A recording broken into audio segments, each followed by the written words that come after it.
Welcome viewers to my channel passion for English literature. Viewers, এখন আমি জন কিটসের ode to autumn কবিতা থেকে একটি প্রশ্ন নিয়ে আলোচনা করতে যাচ্ছি। প্রশ্নটি খুবই গুরুত্বপূর্ণ এবং বিভিন্ন পরীক্ষায় আসে। প্রশ্নটি হচ্ছে, what is an ode? Ode কি? Comment on to autumn as an ode. To autumn কবিতাটি ওড হিসেবে আলোচনা করো। An ode is a kind of lyric that deals with a sad theme. Ode হচ্ছে এক ধরনের গীতি কবিতা যেটা একটা দুঃখজনক বিষয় নিয়ে আলোচনা করে। It begins with an address to someone. এটা কারো প্রতি সম্বোধন দ্বারা শুরু হয়। অ্যান্ড এন্ডস উইথ কনসোলেশন, এবং সান্ত্বনা দ্বারা শেষ হয়। It's theme may be public or private. এর যে বিষয়বস্তু সেটা পাবলিক অথবা প্রাইভেট হতে পারে, অর্থাৎ জনসাধারণ সম্পর্কিত অথবা ব্যক্তিগত হতে পারে। The ode that deals with public theme is called public ode. যে ওড জনসাধারণ সম্পর্কিত বিষয় নিয়ে আলোচনা করে সেই ওডকে পাবলিক ওড বলা হয়। It is also called Pindaric ode after the name of Pindar, a Greek poet who first wrote this kind of odes. তাহলে এই পাবলিক ওডকে পিন্ডারিক ওড বলা হয় পিন্ডারের নাম অনুসারে, যে একজন গ্রিক কবি এবং যে সর্বপ্রথম এই ধরনের অর্থাৎ পাবলিক ওড যে সর্বপ্রথম লিখেছিলেন। Thomas Gray's the progress of poesy is an example of this kind of odes. Thomas গ্রের একটা কবিতা দ্য প্রোগ্রেস অফ পয়েসি হচ্ছে এই ধরনের ওডের একটি উদাহরণ, অর্থাৎ পাবলিক ওডের একটি উদাহরণ। The private odes are those that deal with private experiences of the poet. Private odes হচ্ছে ওই ধরনের ওড যেগুলো কবির ব্যক্তিগত অভিজ্ঞতা নিয়ে আলোচনা করে। All the stanzas of a private ode have equal number of lines. একটি প্রাইভেট ওডের যে স্তবকগুলো থাকে সেই স্তবক বা স্ট্যান্জার সমান সংখ্যক লাইন থাকে, অর্থাৎ একটি কবিতা কয়েকটি ভাগে বিভক্ত থাকে, প্রত্যেকটি ভাগকে বলা হয় স্ট্যাঞ্জা, এবং সেই স্ট্যাঞ্জার মধ্যে সমান সংখ্যক লাইন থাকে। And they are written in the same rhyming pattern, এবং সেই স্তবকগুলো একই ছন্দে লেখা। তো ভিউয়ার্স, এই রাইমিং প্যাটার্ন বা রাইমিং স্কিম সম্পর্কে আমি একটি ভিডিও দিয়েছি। সেই ভিডিওটিতে রাইমিং প্যাটার্ন বা রাইমিং স্কিম কাকে বলে এবং সেগুলো নিয়ে বিস্তারিত আলোচনা করা হয়েছে, এবং এই ওড টু অটাম কবিতার রাইমিং প্যাটার্ন নিয়ে সেখানে আলোচনা করা আছে। It is also called Horatian ode after the name of Horace, who innovated it. তো হরেস হলো এই প্রাইভেট ওড উদ্ভাবন করেছিলেন বা চালু করেছিলেন, এবং সেই হরেসের নাম অনুসারে এই প্রাইভেট ওডকে হরেশিয়ান ওড বলা হয়। Percy Bysshe Shelley's ode to the west wind is a good example of this kind of ode. Percy Bysshe শেলির একটা ওড, সেটা হলো ode to the west wind. এটা হচ্ছে এই প্রাইভেট ওডের একটি চমৎকার উদাহরণ। There is still another type of odes. আরেক ধরনের ওড আছে, which are called irregular odes, যেটাকে ইরেগুলার ওডস বা অনিয়মিত ওড বলা হয়। The odes which do not follow the specific course of Pindaric and Horatian odes are called irregular odes. তাহলে যে সমস্ত ওড হচ্ছে আপনার পিন্ডারিক অথবা হরেশিয়ান ওডসের কোনো নির্দিষ্ট যে নিয়ম মেনে চলে না তাকে বলা হয় ইরেগুলার ওডস অথবা অনিয়মিত odes. William Wordsworth odes ode intimation of immortality is an example of it. তো উইলিয়াম ওয়ার্ডসওয়ার্থের একটি হচ্ছে ওড, সেটার নাম ওড ইন্টিমেশন অফ ইমর্টালিটি, সেটা হচ্ছে এই ইরেগুলার ওডের একটি উদাহরণ। To autumn is written in the form of an ode. To autumn কবিতাটি ওড আকারে লেখা হয়। An ode opens with an address to someone. একটা ওড কারো প্রতি সম্বোধন দিয়ে শুরু হয়। The poem has been address to autumn, the personification of a season. তো এই কবিতাটি কি করেছে, তো অটামকে সম্বোধন করে শুরু হয়েছে। The personification of a season, autumn হচ্ছে সিজনের একটি ব্যক্তিরূপ, অর্থাৎ এখানে সিজনকে ব্যক্তি হিসেবে সম্বোধন করা হয়েছে।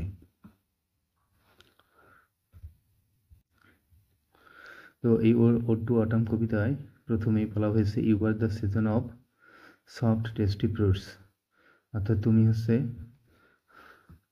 নরম সুস্বাদু ফলের ঋতু। এখানে ইউ বলতে অটামকে বলা হয়েছে, অর্থাৎ সম্বোধন দিয়ে শুরু হয়েছে, যেটা একটা ওডের বৈশিষ্ট্য। This ode is a private ode. এই ওড টু অটাম কবিতাটি হচ্ছে একটি private ode, written on the model of the Horatian ode, যেটা হচ্ছে হরেশিয়ান ওডের আদলে লেখা হয়। It has 3 regular or uniform stanzas. এর 3টি নিয়মিত অথবা ইউনিফর্ম মানে অভিন্ন স্টানজা আছে। Is consisting of 11 lines. প্রত্যেকটি স্টানজা 11 লাইন নিয়ে গঠিত, অর্থাৎ এর 3টি স্টানজা আছে, প্রত্যেকটা স্টানজা 11টি লাইন আছে, অর্থাৎ মোট এই কবিতায় 33টি লাইন আছে। Its lyrical quality or its music has been achieved by the use of rhyme, onomatopoeia, alliteration and assonance. তো এর যে গীতিকামূলক যে বৈশিষ্ট্য বা গুণ অথবা এর মধ্যে যে সুর বা সঙ্গীত বা ছন্দ যে অর্জন করা হয়েছে রাইম, অনোমেটোপেইয়া, এলিটারেশন এবং অ্যাসোনেন্স ব্যবহার করে। The rhyme scheme with a little variation in the last 4 lines of the first stanza. তো এই কবিতার প্রথম স্টানজার শেষের 4টি লাইনের মধ্যে সামান্য একটু ভিন্নতা আছে। এই ভিন্নতা সহ এর রাইম স্কিম, অর্থাৎ এই কবিতার প্রত্যেকটি স্টানজার রাইম স্কিম হচ্ছে A B A B C D E C D D E, হচ্ছে এই কবিতার প্রত্যেকটা স্টানজার আপনার রাইমিং স্কিম। তো ভিউয়ার্স, এই রাইমিং স্কিম সম্পর্কে আরেকটি ভিডিও দেওয়া আছে, সেই ভিডিও আপনারা এটা দেখে নেবেন। There are several lines producing musical effect by the use of onomatopoeia, alliteration and assonance. তো ভিউয়ার্স, এখানে আপনার কয়েকটি লাইন আছে, দেয়ার আর সেভারাল লাইন্স, কয়েকটি লাইন আছে, যে লাইনগুলো আপনার অনোমেটোপেইয়া, এলিটারেশন এবং অ্যাসোনেন্স ব্যবহার করে একটা মিউজিক্যাল ইফেক্ট, অর্থাৎ আপনার একটা ছন্দমূলক একটা ছন্দের প্রভাব তৈরি করে। The main recurrent figures of speech used to create music in the poem are alliteration and assonance. এই কবিতার মধ্যে মিউজিক সৃষ্টি করার জন্য যে বারবার যে ফিগার অফ স্পিচগুলো আমরা এখানে দেখতে পাই বা ব্যবহার করা হয়, সেগুলো হচ্ছে এলিটারেশন এবং assonance. Almost every line has them. প্রায় প্রত্যেকটি লাইনের মধ্যে এই এলিটারেশন এবং অ্যাসোনেন্স আছে। ফর ইনস্ট্যান্স, উদাহরণস্বরূপ, the alliteration in and full grown lambs loud bleat from hilly bourn. তো ভিউয়ার্স, এই লাইনের মধ্যে আমরা দেখি যে এল বারবার ব্যবহার করা হয়েছে। And full grown lambs loud bleat from hilly bourn, এখানে বারবার এল চলে এসেছে, অর্থাৎ এলকে পুনরাবৃত্তি মানে হলো যে বারবার ব্যবহার করা হয়েছে, তো যেটাকে কি বলা হয়, একটা alliteration. And the alliteration in oozings hours by hours. তো ভিউয়ার্স, এখানে আমরা দেখতে পাচ্ছি যে উজিংস আওয়ার্স বাই আওয়ার্স, এখানে বারবার এস কি করা হয়েছে, যে রিপিট করা হয়েছে, সুতরাং এখানেও এটা এলিটারেশন। তো এই এলিটারেশনগুলো কি করে, impart music to the poem, এই কবিতার মধ্যে হলো আচ্ছা আপনার ছন্দ প্রদান করে। Keats has also used onomatopoeia in several lines. এছাড়াও কি করেছেন জন কিটস, এখানে কয়েকটি লাইনের মধ্যে অনোমেটোপেইয়া ব্যবহার করেছেন। তো ভিউয়ার্স, অনোমেটোপেইয়া হচ্ছে কি, যে সেখানে যে কথাগুলো ব্যবহার করা হবে, যে উচ্চারণগুলো ব্যবহার করা হবে, ওই উচ্চারণের সঙ্গে ওই যে প্রতিচ্ছবি তৈরি হবে, সেই প্রতিচ্ছবির একটা মিল থাকবে। তো আমরা দেখি তাহলে অনোমেটোপেইয়াগুলো কীভাবে ব্যবহার করা হয়েছে। ফর এক্সাম্পল, উদাহরণস্বরূপ, the onomatopoeia in line with fruit the vines that round the thatch eaves run. তো ভিউয়ার্স, এই লাইনের মধ্যে বলা হয়েছে যে কুড়ে ঘরের যে ছাদ আছে, সেই ছাদের ধার বা কিনারা বরাবর যে লতাগুলো, এগুলো হচ্ছে আপনার উপরে একবার উঠেছে একবার নিচে নামছে, এভাবে ছড়িয়ে ছিটিয়ে আছে। তো এই লাইনটা কি করে, যে the imitates the serpentine movement of the lines along the edge of the roofs of cottage. অর্থাৎ আমরা এই লাইনগুলো যখন ব্যবহার করি বা উচ্চারণ করি, তখন খানিক উপরে আপনার হলো যে, অর্থাৎ আমরা জোরে চাপ দেই বা উচ্চস্বরে ব্যবহার করি, আবার হলো যে আবার মুহূর্তের মধ্যে এগুলো আমরা নিম্ন স্বরে উচ্চারণ করি।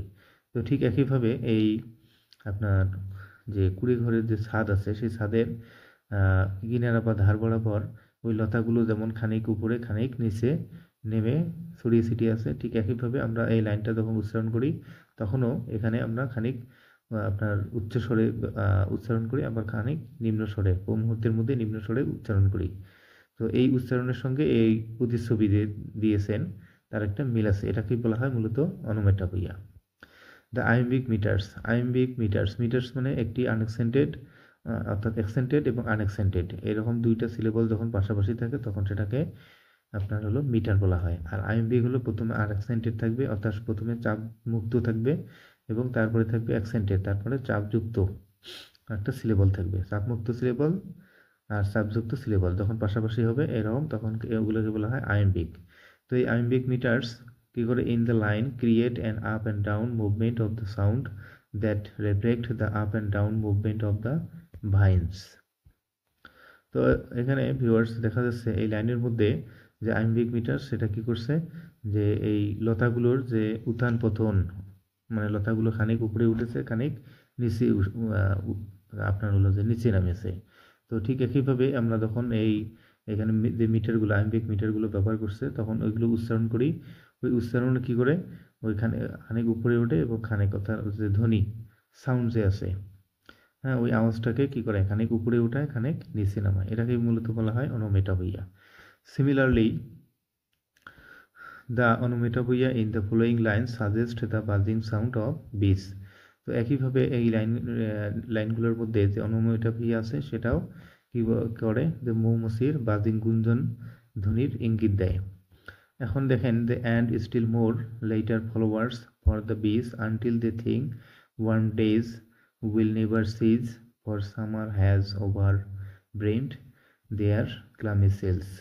তো এখানে আমরা এখানে বারবার দেখেছি bees মানে জেড উচ্চারিত আছে, সিজ তারপর হ্যাজ তারপর ডেজ তারপরে সেলস। তো এখানে কি কয় বারবার জেড উচ্চারিত হয়। তো এই জেডটা হচ্ছে আপনার মৌমাছির গুঞ্জন ধ্বনির কেই প্রকাশ করে। তো ভিউয়ার্স এই লাইনগুলোর মধ্যে যেটা বলছে সেটা হচ্ছে যে যদিও মৌচাকগুলো মধু দ্বারা পূর্ণ তবুও মৌমাছিগুলো মনে করে যে সামার অর্থাৎ গ্রীষ্মকাল কখনোই শেষ হবে না।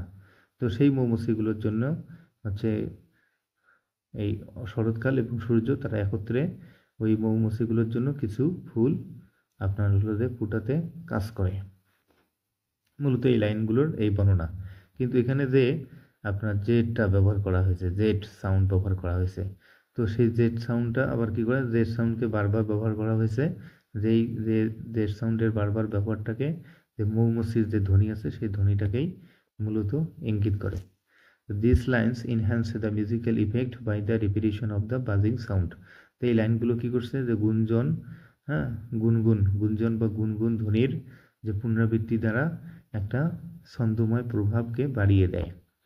So to autumn is a lyric a major condition to be an ode. সুতরাং টু অটাম হচ্ছে একটি লিরিক বা গীতি কবিতা যেটা একটা ওড হওয়ার প্রধান শর্ত, অর্থাৎ কোনো একটা কবিতাকে ওড হতে হলে তাকে অবশ্যই লিরিক হইতে হবে, গীতি কবিতা হইতে হবে। Next an ode ends with a kind of consolation. তো এরপর কি একটা ওডকে এক ধরনের সান্ত্বনা দেওয়া শেষ হতে হবে। To autumn also offers consolation in its last stanza. শেষ স্ট্যাঞ্জায় অটাম কবিতাটি কি করেছেন একটা সান্ত্বনা দিয়েছেন। Autumn may not have the sweet songs of spring. তো শরৎকালে বসন্তকালের মিষ্টি গান নেই বা সঙ্গীত নেই, but it has its own music. কিন্তু শরৎকালেরও একটা নিজস্ব আপনার হলো মিউজিক বা তার সুর সঙ্গীত আছে। দে may sound more like ফানেরাল ড্রায়ার্স।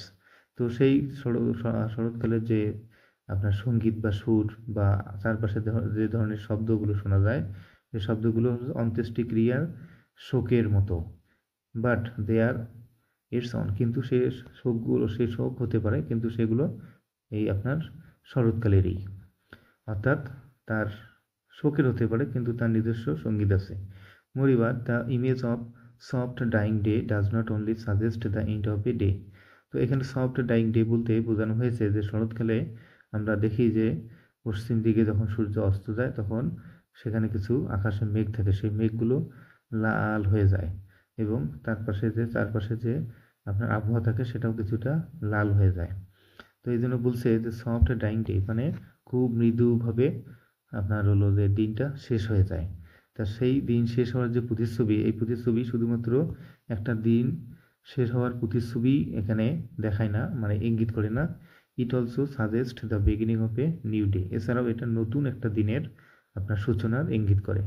Similarly the gathering swallows twitter in the skies do not only suggest the end of a year, they also suggest the beginning of a new year. তো viewers, আকাশের মধ্যে এই swallow নামের এক ধরনের পাখি আছে, সেই পাখিগুলো আপনার একসঙ্গে একত্রিত হয়, তখন এটা কিসের ইঙ্গিত দেয়? যে একটা বছর শেষ হয়ে যাচ্ছে, অর্থাৎ বছরের শেষে এরকম হলো যে দৃশ্য দেখা যায় আকাশে। তো এই দৃশ্য শুধুমাত্র বছর শেষ হওয়ারই দৃশ্য না, এটা আবার একই সঙ্গে নতুন একটা বছরের সূচনাও আপনার হলো ইঙ্গিত করে। So there is a note of consolation. সুতরাং এখানে একটা কি আছে? সান্ত্বনার একটা সুর বা সান্ত্বনার একটা ইঙ্গিত আছে। যেহেতু দিন শুধু শেষেই হচ্ছে না বা দিনের মৃত্যুই হচ্ছে না, দিনের একটা নবজন্ম হচ্ছে। একটা বছর শুধু শেষেই হচ্ছে না বা একটা বছরের শুধু মৃত্যু হচ্ছে না, আবার নতুন একটা বছরের সূচনা বা নতুন একটা বছরের জন্ম নিতে যাচ্ছে। সুতরাং এখানে একই সঙ্গে আপনার দুঃখের বিষয় থাকলেও এখানে শেষে সান্ত্বনা আছে। To autumn therefore is a private ode. সুতরাং অটাম হচ্ছে একটি private ode comprising of address to autumn, lyrical element and consolation for her. তো ভিউয়ার্স, তাহলে আমরা দেখতে পাচ্ছি যে এখানে কি অটামকে সম্বোধন করেছেন, এর মধ্যে লিরিক্যাল এলিমেন্ট অর্থাৎ গীতিকামূলক কিছু উপাদান আছে, এবং এখানে কি আছে? সান্ত্বনা। এই কবিতার মধ্যে শেষের দিকে সান্ত্বনা আছে। এগুলো দ্বারাই মূলত এই একটা প্রাইভেট ওড গঠিত হয়, এবং এই টু অটাম কবিতার মধ্যেও আমরা এই উপাদানগুলো বা এগুলো দেখতে পাই। সুতরাং টু অটাম হচ্ছে একটা ode. To autumn breathes the spirit of Greek poetry. To autumn কবিতাটি কী করে? যে গ্রিক কবিতার চেতনা প্রকাশ করে। It is objective in nature. এটা হচ্ছে প্রকৃতিগতভাবে বস্তুনিষ্ঠ। Calm and serene in mood, এবং এটা মেজাজে, এটা হচ্ছে নির্মল এবং শান্ত। The tone is impersonal. এখানে যে টোনটা ব্যবহার করা হয়েছে সেটা হচ্ছে নৈর্ব্যক্তিক। Free from any kind of bitterness or philosophy. যে কোনো ধরনের তিক্ততা অথবা দর্শন থেকে মুক্ত। It just presents a picture of English autumn as it is. তো ভিউয়ার্স, এই ইংল্যান্ডে একটা শরৎকাল যেরকম, সেই রকমই চিত্র উপস্থাপন করে এই কবিতাটি। However there are critics who think that there is a personal touch in the poem. যাই হোক, কিছু সমালোচক আছে যারা মনে করে যে এই কবিতার মধ্যে কিছু ব্যক্তিগত একটা প্রকাশ আছে, অর্থাৎ জন কিটস এখানে একটা তার ব্যক্তিগত অভিজ্ঞতা প্রকাশ করেছেন, এটা কিছু ক্রিটিক্স মনে করে। They think that images of death in the poem indicate Keats on preoccupation with death.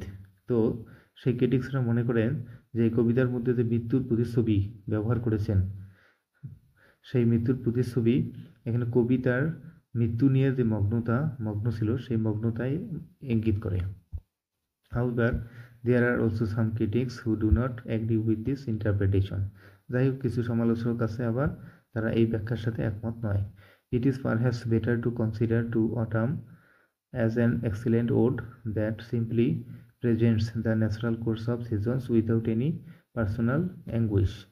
তো সম্ভবত আপনার টু অটাম কবিতাকে এভাবেই বিবেচনা করা ভালো হবে যে এটা হচ্ছে একটা এমন একটা ওড যেটা কোনো ব্যক্তিগত বেদনা ছাড়া, যন্ত্রণা ছাড়াই আপনার ঋতুর স্বাভাবিক কর্মধারায় সরলভাবে সাধারণভাবে উপস্থাপন করে। এরকমভাবেই আপনার হলো যে টু অটাম কবিতাকে বিবেচনা করা ভালো হবে।